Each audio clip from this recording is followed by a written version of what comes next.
Gandang maga sa inyong lahat, no? Nandito na naman kami. So, sa araw na to, update po tayo. Magtatrabaho na naman kami. Trabaho naman kami. So, ang ano namin ngayon ay step 6 na kami, no? Sa land preparation. Gaya po kami ng ipot ng manok. Ito po. No, bali 150 sacks to ang lagay namin. So, yung dumating is nasa 65 na sako pa lang. So, ito po yung land preparation namin, no? Step 6. So, sundan nyo po, no? Kung paano po kami gumawa sa aming area, no? Bago po kami makatanim. Medyo bagal-bagal pero sige lang.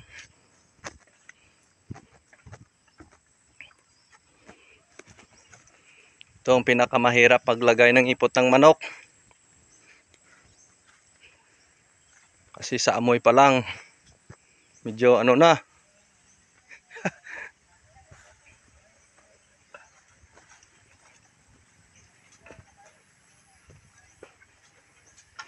Shout out muna tayo kay Siron James Ostaga. Kay Sing Sing Ostaga. Po, no?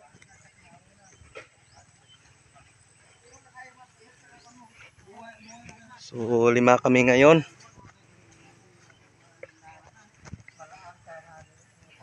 Shout out kay Melchor Bagor. Siya talagang nangunguna. Marvin Agustin. Alvin Patrimonio at saka si Small Batribol.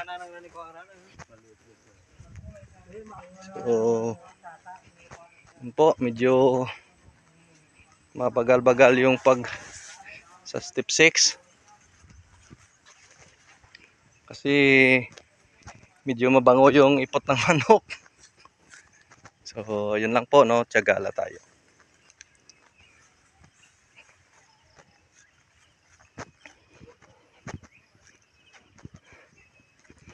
Yun po, nakalatag na po yung mga sako.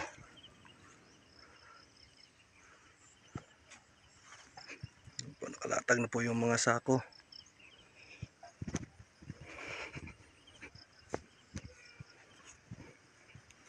So, nakaraan po, yung nilagay po namin dito lahat 200 sako na ipot ng manok. Ayun, reduce kami, nasa 150 na lang.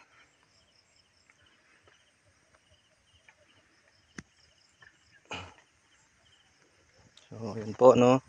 Kita po natin. Ang line na to is 8 sako. Sana nga, mga ano to, mga 15 sako sana para mas maganda. Pero sige lang, reduce tayo. So, ito po yung isa sa mga pamaraan namin sa land preparation. Sa mga baguhan, no, pwede nyo pong gayahin to, no. Mas napaka-importante yung ipot ng manok.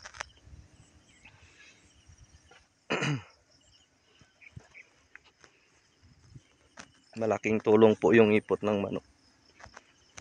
So, yun po ang abangan nyo yung susunod namin na gagawin. Medyo mabagal-bagal to pero sige lang. Ito pinakamahirap, no.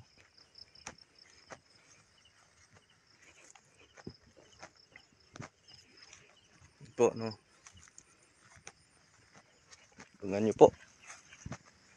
Yun po, maganda na yung ito po, yung tumubo lang, napakaganda. Namumunga na, bulaklak na. So yun po, no.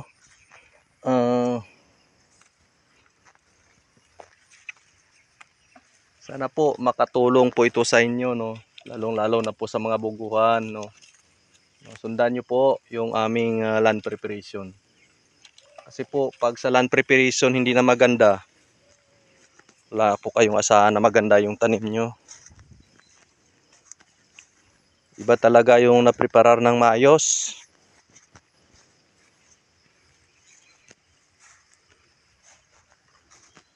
Ito po, tingnan po natin. Maganda yung mga nahinog na buto. So,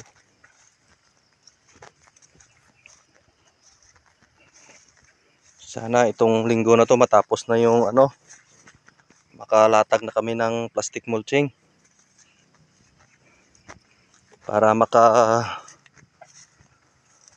kami. So ang gagawin po namin ay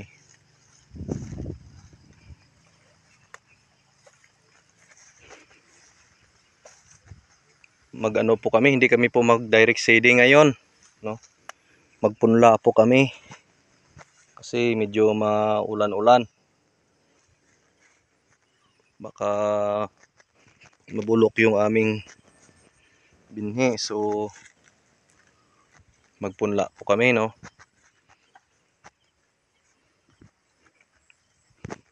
Medyo madili tayo kung hindi maganda yung natin dito, pag prepare natin ang ating binhi. So dapat, para sa akin, patubuhin ko muna.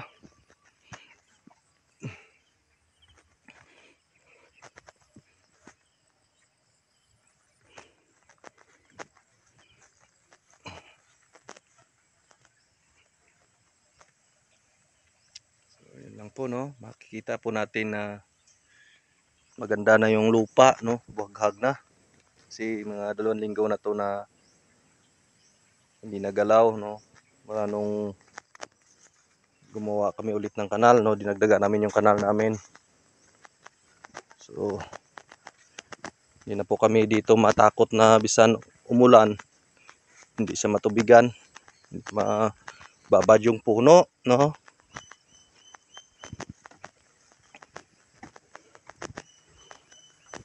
So dandahan lang talaga yung trabaho kasi medyo malawak to. Dito madali. Dito malawak to.